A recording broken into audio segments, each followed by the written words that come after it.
We went heavily into virtual, and now we're back into we don't even remember virtual existed. And I think it's a huge mistake not to use the things that we learned from the pandemic to make things happen. The reason that I wrote the book also is the reason why the industry is where it is today in terms of what I see and why I'm trying to change it. I believe throughout the whole 40 years of doing events, I do believe that event organizers spent too much time on sort of the gewgaws of it and not enough time on the collaboration.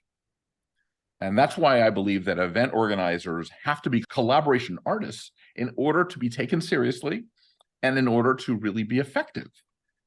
People didn't talk to each other. Yeah. It's like people sat at the table and didn't talk to each other. You didn't give people a reason.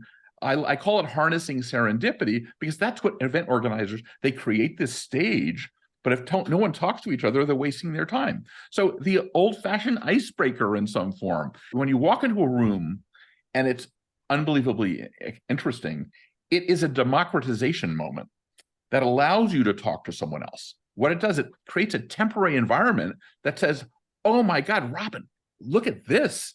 And you get those goosebumps if it's done well. Now, if you're walking into a room that looks like your office, it's like you just want to know, where's the cream for the coffee? I mean, it's just a different feeling. I studied the neuroscience of the event world, that even the flowers in the centerpiece of a table balance the neurons in the brain. So the collaboration artist doesn't just do the connection, but he uses the accoutrements of connection. The accoutrements of connection come from the invitation of the idea of even having the event. Collaboration starts, the event starts when the person thinks about why the hell they want to bring people together. And that begins a collaboration in an organization or in a family or in some sort of structure that starts getting people to talk to each other about things that they may not have talked to each other about. I believe that event organizers are underneath collaboration artists. They're programmers of human interaction, so that they have got to realize that we're on a computer right now. Somebody designed every aspect of this computer to make it easy for us to deal with. But we still don't get the goosebumps necessarily. Well, sometimes we do because of the conversation. But the one thing that I've been telling these virtual companies from day one, and they have not done it, is that nobody is digitizing the collaboration experience in a good way.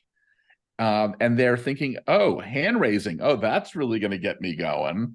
The idea of I can comment, I can say, I can have a sidebar with Robin on the side by texting her, but that's great. But that's just the beginning of interaction between people. And that you have to figure out ways to take down the barriers. I believe that the purpose of technology is to make what is complex trivial, so that we don't even see that it's there. And these one-on-one conversations are great in the book, and also in life. I like to find people that know how to connect people. And we just did an unconference in Las Vegas last week. And part of the unconference is, the idea of getting to know people. So the best ROI in any event and the best goosebumps are when you connect with somebody else. So how do you do that is not necessarily with big budgets. It's with, enthusiasm. And I do these things called Jeffersonian dinner parties. Have you ever been to any of those? Have you heard of those? So it's basically a dinner that is named after a president. He was not the most decisive guy in the world. So we would have dinner parties and ask people what they thought about things, but he didn't give up control of the dinner party. One person controls the questions. And it starts with the concept of me, we, us. So how can you find out about each other and me, and then go to what can we do? What can we do, as a group? And then what are we going to do? Let's do something. But the question that I always ask, which is the simplest question, is what your first job and why? And it democratizes the room down to under 20 years old. So the captain of industry is telling us how he scooped Rocky Road at Baskin Robbins and that he learned all about customer service. Or, Yeah. one guy yesterday worked on a farm, but he's never wants to work on a farm again because it's just too much work. So you learn things about people that connect you in ways. I think great decor and great Yeah. lighting and excitement Yeah. stimulates the brain, sometimes overstimulates it. So you have to, I believe that the good collaboration artists are also a little bit of a scientist, a mad scientist, because they take the emotions and they bring them up and they bring them down. And there's all sorts of ways of doing that. And it's just thoughtfulness when you're in a Yeah. room with other people, as opposed to, and people, the younger generation needs permission to talk to each other. You actually have to tell them, okay, now we're going to talk to each other. Put down the Yeah. damn phone or use the phone, in a way that makes sense. And I think you got to know your audience, and you have to know how to, mix Yeah. generations, and you have to know how to make or not, depending on who you are. So I believe that what is going to have to happen in conferences, that we're going to have what I'm calling performance journalism. So instead of having all three CEOs on the stage, you're going to have somebody that interviews them in advance, that pulls out the most important quotes and brings them together for the controversial moments, gauges the audience, and make them 40 minutes at the longest. Unless you want to torture someone and show them a PowerPoint, that should be punishable by death. The social listening at the event is much more important than the social listening with social media, because not that many people participate in the social media side that you think. A lot of Yes. people are not, they're creators, and then there's many more people that are just the consumers of this stuff. People don't realize that the metaverse is not the metaverse. Yes. It's spatial computing, create enhanced live experience. And I think events are going to be the doorway into the metaverse, because there'll be a million. You walk down a hallway of a trade show, and you can walk in and drive that tractor that you may want to buy because you're using a digital double, or you're going to the Yeah. next one and you want to experience and they're going to create much better doorways into their digital worlds, I think. I come from the magazine business, where you're serving people 24/7. What I have come to change in my thinking is that an event has to be an event, because imagine going to a party 24 times a year. You want to make the anticipation for the moment more important. So everything you're doing is focusing on that moment, as opposed to, I'm going to just continually give you content every single day when my eyes will glaze over. But if I use the event as the crescendo of the content, and as opposed to, it's not economically wise to say that you're going to serve your readers or users 24/7 if you don't have the editorial infrastructure that we knew about in the magazine world. And Yeah. they say it, but you can't possibly keep up the rhythm of that kind of editorial team unless you're prepared to Right. really do it. So I think people make a mistake. They think they want to serve their readers 24/7. It's a So, bit of a counter view. I'm on a mission to raise the level of an event organizer to a higher plane. I believe that if chefs can be superstars, and I remember them of slinging hash in the back room, knowing most of them in the 70s and 80s, are now taken more seriously, and the food all of a sudden tastes much better. I think that if you're running a climate conference, or you're running an amazing thing, you should be a superstar. And what I'm trying to do is call them collaboration artists as opposed to event organizers. And in my book, I've interviewed 65 people that I think are superstars in the event world. And I want to do this every 2 years to add more people to the list and make them so when they walk into a room, you can either solve yes. conflicts, or they'll be taken seriously, or they understand what makes people connect. And I believe that every organization in the world should have a collaboration artist as a skill set, and maybe as a actual job. And it's not just the event party planner or the event person, because that is with AI. I always say now that content is no longer king.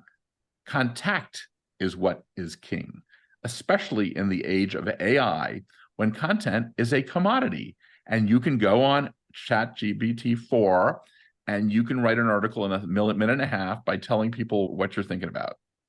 And so the important room is Robin and me to be in the same room to get the goosebump experience together, or to just get to know each other more than just virtual, to connect. And I think it's going to happen virtually, but it's just not there yet because they haven't created the digital collaboration artist tools to do it. And the connectors are the people that are the unsung heroes. And they're the ones that make people's lives richer. I have been speaking about this for 20 years. And I finally decided I'm just going to do it. I pick people, the woman, Sandy Safi, that does Dîner Blanc. It's an event where 4,000 people come together for a dinner party, all dressed in white at an unknown area until the morning of. They bring their food, they bring their tables, they bring everything. And it's a way of harnessing a different type of serendipity. There's a million people on the waiting list around the world for this. She's doing something right. There's the guy that created the 100-course dinner party, which is another form of collaboration. There is Adrian Sager that created the Unconference, which is another way of looking at it. I have Jason Alexander, who is the director, talking about how he's a collaboration artist in theater, and how he actually collaborates with the audience by watching them during the previews to see when they get up and when they go, when they pick up their phones. So there's different ways of collaborating. There's Hervé Setke, who runs the largest trade show company in the world. He's connecting people in all these businesses, from the outdoor industry to the marijuana cannabis industry. And so they're the connectors of the connectors. And that's a whole world in itself.